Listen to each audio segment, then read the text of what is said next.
LiberalViewer presents. So when you watch as much Fox News as I do, you really have to keep your sense of irony, and that was certainly the case this week when I was at first pleasantly surprised to see Fox News use their ubiquitous breaking news graphic to cover Bernie Sanders making a live speech criticizing the U.S. healthcare system, as you can see in this clip. A Fox News alert, we told you Hillary Clinton is heading to California. That's because of the momentum of this man, Senator Bernie Sanders. He is in Emeryville holding a campaign event. Let's listen in. Wait a year, and sometimes when you walk in, the doctor or nurse will say, it's too late. It's too late. Your situation is terminal. That is inhumane, that is insane, and that is not what should be happening in America.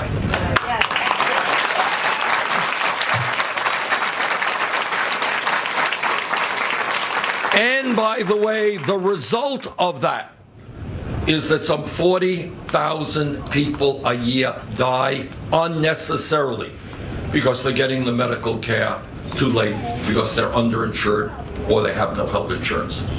40,000 people a year. Now, somebody may say, well, you know, Bernie, you're right, that's terrible, but at least we run a cost-effective healthcare system. You know, if you're not spending a lot of money, you're going to have problems. We are spending far, far more per capita on healthcare than the people of any other nation. In the United Kingdom, where everybody has healthcare as a right, we are spending almost 3 times as much as they spend in the UK. We spend 50% more than the French spend. Everybody has healthcare there. And we spend significantly more than we do in Canada, where everybody has healthcare. This is my body of proof. Now, I couldn't help noticing that Fox News cut off Bernie Sanders' speech criticizing the healthcare system to run an ad from a prescription drug company, in this case the drug Humira put out by ObbVie, one of the top pharmaceutical companies in the United States. Not a big surprise, since the ads right before the Bernie Sanders segment included an ad for Chantix from Pfizer, the biggest U.S. pharmaceutical company. But what was really ironic was what I found when I sought out a live stream of the last 4 minutes of Bernie Sanders' speech Fox News cut off.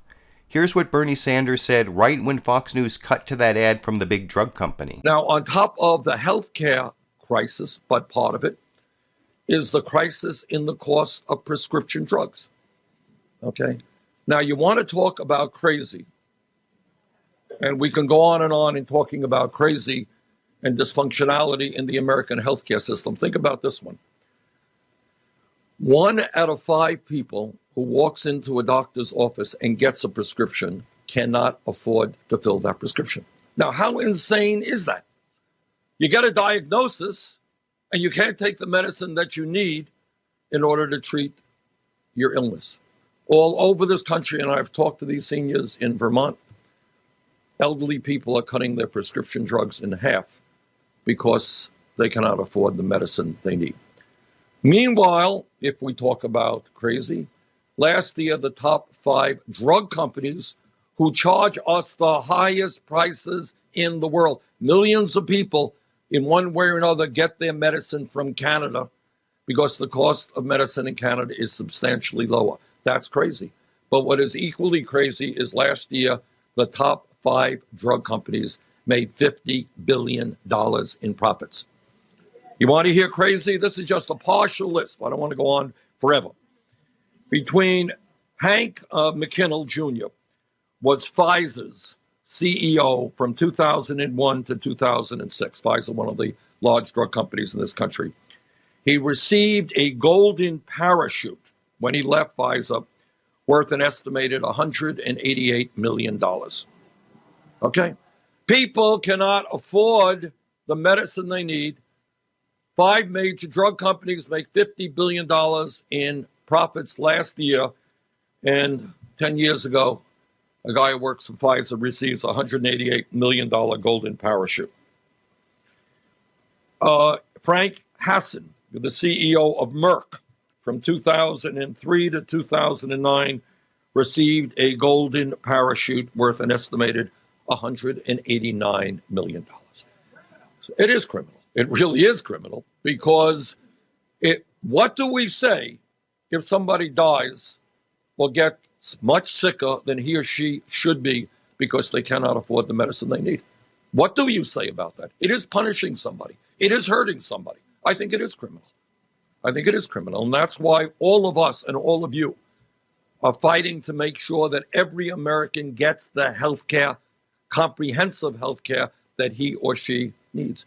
And by the way, when we do that, we save middle-class families substantial sums of money because we have the most wasteful, dysfunctional system in the world. There are studies out there, and the numbers go up and down. But there are studies out there that if somebody goes into, for example, today, a community health center, the cost of that person going in for treatment is one-tenth the price than going in to Bill's emergency room. And yet, how many millions of people now have no other access to health care but going to an emergency room, which is the most expensive primary health care in the country? So we got a dysfunctional system, and we are going to change that system. That is what the American people want. We are going to take on the private insurance companies. We are going to take on the drug companies.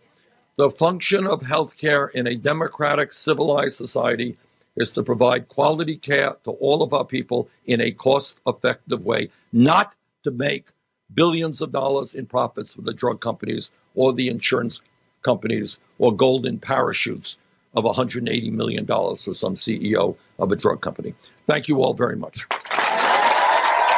Now, I wonder why a media company making big bucks running dozens of ads from the big drug companies wouldn't want to run that last part of Bernie Sanders' speech. Actually, this specific cutaway could just be a coincidence, though maybe not the general pattern of coverage Bernie Sanders has gotten, but I want to know what you think. Did Fox News' decision to cut off Bernie Sanders' speech have anything to do with its anti-corporate content?